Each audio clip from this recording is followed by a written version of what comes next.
sawa zino tali mu Uganda yavaamuko naye akaaba gyali ebintu si birungi amabanja gamufugidde amabanja tusuubire nti show enaggwa onaamugwalizaako Stesha Mayanja ekituufu kiyingiza sinamanya bizibu byakola ki alina amabanja agamba ku kyeyo tebitambula amabanja gaki siiti emiliyoni oba emitwalo ebyo byange teyaŋŋamba nali bali nazimuwadda nawe anti gwagambye ye yagambye era nekyo tolina kibuuza nze olina kibuuza yagambye ajja kumutegeeza ebyo byangu naawe ne bwagamba nti kadde kano tusobola ebyo byangu si bya show byangu nnyo ebyo emitwalo 5 bireka naawe ye emuwuliza wambuuzizza obuyimba bwe mwayimba mwembi tubusuubire ku lunaku olwo obuyimba ebuyimba mujja mufula nayimba nengamba ogamba omuyimbi ate bwagamba okujja ku zoo budde bujja kuba tebuliiwo ba abayimbi tulina bangi tetulina budde bwa zoo eregera kuba live performance era abayimbi simanyi naye tujalaba bwoyogerako naye akugamba ki ekimutawaanya ani bwoyagala osasulira ntaano tanaba kungamba buzibu kinsuwala kigambye nti ebyo bintu byangu kati emitwalo 5 ngekise kyasobola emitwalo 5 tanagambako nsonga emujja nakadira ku live ya TikTok sinamulaba nze ku TikTok siriko Sekiro exo tamutte si ex wangu akirizibwa okuyigira akabokisi bamuleke oyo mukwano gwange mwanyinaze actually Zeshamusanze exclusive. Ekibuuzo kyange kiri nti lwaki show eno naddala mu kaseera kano otusiibula kiki obala kaki sina kimbala nayimba enyimba zange njagala zimbira bantu that's all lwaki mu kaseera kano like you don't feel appreciated enough kwebbanga lyonna lyobaddewo ng'okyagala kati mu kaseera kano if I've never felt being appreciated then alibadde sikola show era ensonga kinaawe olese kamera okwatese kyewa abadde appreciated kyogamba owakatale akuyita nojjabuzi there is a very big difference yaman Sekiro enyimba zenni ensinga obungi waziyimba n'omukyalo oli ali ogenda kikola otokola nga paati z'oli wazijjamu nedda munnange olabaye abantu babiscontrolting ekintu kino nze nyina oluyimba lumu ne Stesha olutawabanswaliza sina oluyimba lwana naye naye kati twakolanga show gye bayita golokoso nga tukola performance ennungi abantu ne bakitaminga the other way wrong kitegeera kati ne balowooza nti oba nayimba nga mulimba lwange naye nagatamu ebigambo bye abantu balowooza nti enyimba twazikola ki tuyina oluyimba lumu walutawabanswaliza tewali balala okusinziira amanya gange ezekuki okusinziira ennyimba zemwayimbanga emabega zibuulirira zikola ki n'okusinziira ez'ennaku zino eziriwo esaazi tuli mu nkuddiiti n'ennyimba endala zozambe ennyimba zino ennaku zino ezitambula baana baffe ozogerako ti anti buli muzadde alina engeri gyakuzaamu abaana be era wali kubanza ennyimba actually nabadde nyimbiyemu ne ku TikTok kwendi naye ze ennyimba zange ezisinga abaana bazikola bato abazikola mu challenge kitegeeza waliwo abaana abali ku mulamu n'abatali ku mulamu nekisinziira omuzadde akozesa atya abaana be ate era tosobola naye kumunenya bw'omwana naye abaana ekyakola kyayagala ezo ennyimba simbi music is a feeling waliwo ennyimba z'okuziika waliwo eza chachi waliwo eza laavu nga tosobola kubeera ku mukolo gwakwanjula n'oyimba walumba ezaaya tekitegeeza nti luyimba lubi naye luna nawe olukola ki olukolera so nyimba zonna nnungi mwami Sekyewa wandiza ogamba oti Jeni Kamwangu gamba bamta Ibra obadde oyogera awo n'otugamba nti tuli ku TikTok kwendi tusagamu kwendi ate ndi muzito nnyo wewayimbiranga ennyimba zo ne Stasha Mayanja Stasha nayimba oluyimba lumu naye kale kyonna kyekiri oba wayimba oluyimba lumu oba koota audience esinga oba abantu abasinga bonna bamanyi you guys mwali bwe muti to an extent oba mulina n'ekibagatta ekyokuba nti mulina omwana oba nedda yeyagambye oba kugambye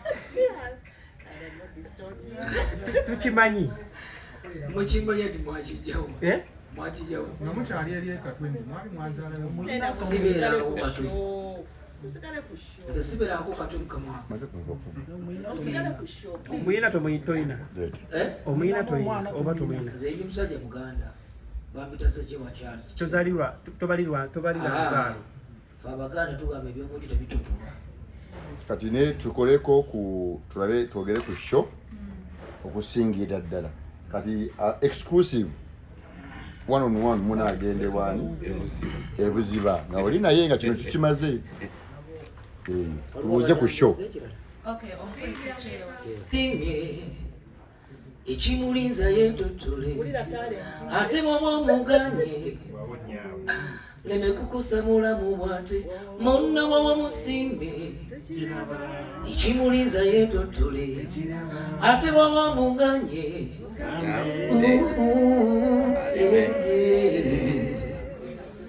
kakati fe abayimbi tetumanyi okwogera bannaye mujja kutusonyiwa omulimu gwe tusinga okumanya gwakuyimba naye nga kinjagala okukakasa abantu nti enteekateeka zonna zitambula bulungi ate nsanyuse nnyo okulaba boona waliwo kamera nga 1500 zibale sisima ndabye akawumbi ka kamera ate manyika sente it is really very very great bane mwebale kujja bannamawulire twagala okukakasa abantu baffe nti enteekateeka zonna zitambula bulungi tewakyali kulanga kulala nakusomwezi nga 5 mujje mulabe oba banaaba abantu banaabo 5 ne bananyumiza bannaabo nti experience kitegeeza bumanyi nenkakasa tebayinza kubaako so mujje nga bukyali tuve obudde nga buyise abayimbi bagenda kuba bangi kuyingira 2,000 5,000 meeza 5,000 ab'emmeeza abatanagula simanyi mugenda kukola banda baziggwawo ate situgenda kuteekerateekera muntu atakoze eki ateeteseteese nga 7 tugenda kubeera kyotere waffe ku kyalo so enteekateeka zitambudde bulungi emipromotions akoze bulungi abayimbi abatwolekete bagenda kubaawo njagala okubaza Mwami Saamu ne Sophie Gombye mama timwebale kujja abayimbi abamu tebasobodde kujja nga bwemanyi nti weekend ebeera so hectic bayimbi babeera little kind of busy naye kusho bajja kukola ki kubeerawo so expect the best out of this show. We're going to do something very gigantomous. Yeah man. Gigantomous. Ekintu ekisukulumye. Ekintu ekisukulumye. Sekya bulijjo. So tubalindiridde tugenda kujja tulaga abantu tusobola okukola ki kuyimba amanyi okuyimba si kwogera era kyova olaba nti babazungu omuntu waba amanyi okuwandiika nga tamanyi kuyimba olimba balumugjako ne bamuwa ssente ne waliwo omuyimbi kakati omuwandiisi n'afuna ssente n'omuyimbi n'akola ki n'afuna ssente kati bino byakuyimba bigenda kuba byakuyimba my friend okitegedde kati tubadde mutu wa nnaku 3 neera owulira amaloboozi si mabi wali omutawana ebibimba bika naye naffe twaliwo twali bamaanyi mu byalabo naye abangi tubakabya n'ebibimba bika mu bire byaffe byakyuka sitonenya gwali musango gwo watabangula obunge bituwa byonoona wandeka mu kusekererwa n'ebyo bye wannangiranga wahitamu ekyawo n'ebitibuli olina buli mbwa n'olwayo bwenneeraga musango ki ebyenna tunzijukiza manyi eno chapter mpya okwakasa tunaabawo tutya abakozi ng'embeera ekanje kolera kufiirwa naye mbuuza omukozi aliddebwa abakamera temuyibakiko ekyo bajja babuba babuulira Kyagoberewo tugenda kuba birungi ate nga tuyimba live. Ebibuuzo bigenda kujja mu maaso. Kati omuntu ali mu nteekateeka zino si mulala ye manejja w'omuyimbi ayitibwa Emma Promotions. Kati Emma kyoteeseteese kyekiki kibuulira abantu essaawa eno.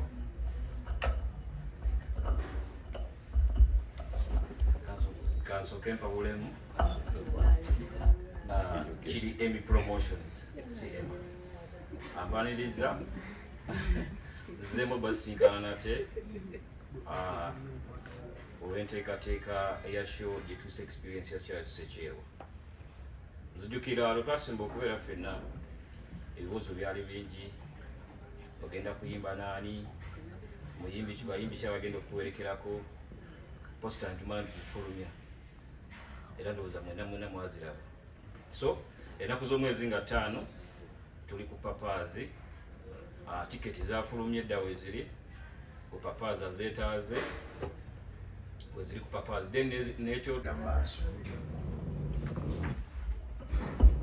lwakuba Sekyewaga nti va kubaagalana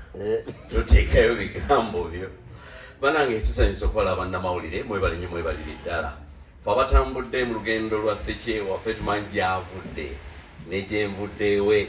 ensonga ffe twasoose okujja wano dde ab'amawulire mubadde temunnajja nga twesonga twogere ku gyenvudde wa Sekyewa. Omusajja ono mu indasitule yaffe agasseeko nno ekintu ky'amaanyi, yajja n'okwepanka n'ate okwepanka okwo n'akwongeramu music ne kukyusa music nga ye tayagala muntu ajja okuyimba nga tayimba. So ekyo kyekimu ku gyenvuddewe nti azze ategeka music wano mu Uganda. Ayagala oluyimba bw'oba omayiminga luyimba lwa muntu luyimbe nga bwe yakola ki bwe yaluyimba, tomumunya tokola ki olutontoma. So gwe bayita Sekyewa. Era gwe misi nga ndowooza wano ku gyenvudde wa Sekyewa bamuyita Karim. Naye manyi Karimu ali naffe, manyi ali naffe, naye ye musajja ndowooza yandibadde wano naye ne tutambula naye, naye era manyi tuli naye. Kale nange no naye ng'obadde okimanyi nti sebonze nkwatidde obadde okimanyi nti kapo kitegeeza tuwine. Ani abyogedde ebyo bikyali gyenvudde wa Sekyewa. Kalokaki basebo ne banyabo olunaku lwakutaano bambi mujje wano papa sport kano baŋŋambye nkakwatidde kati eswaga naalirya ddi bambi mujje ku lwokutaano mujje tulabe ku Sekyewa gyenvudde wa Sekyewa n'abayimbi ffenna abamuwerekeddeko nga bw'abametonize bonna bagenda kubeerayo. Tubeesunze nnyo bwe tuva ku lwokutaano luno nga 5 tugende ekyotera ku Sande. Tubalinze tubalindidde ddala tugenda n'okuba n'omusajja waffe oli kuba Sekyewa kuba twagala tukube ebiriyo. Sekyewa gw'omujjukirako ki mu gyenvuddewo?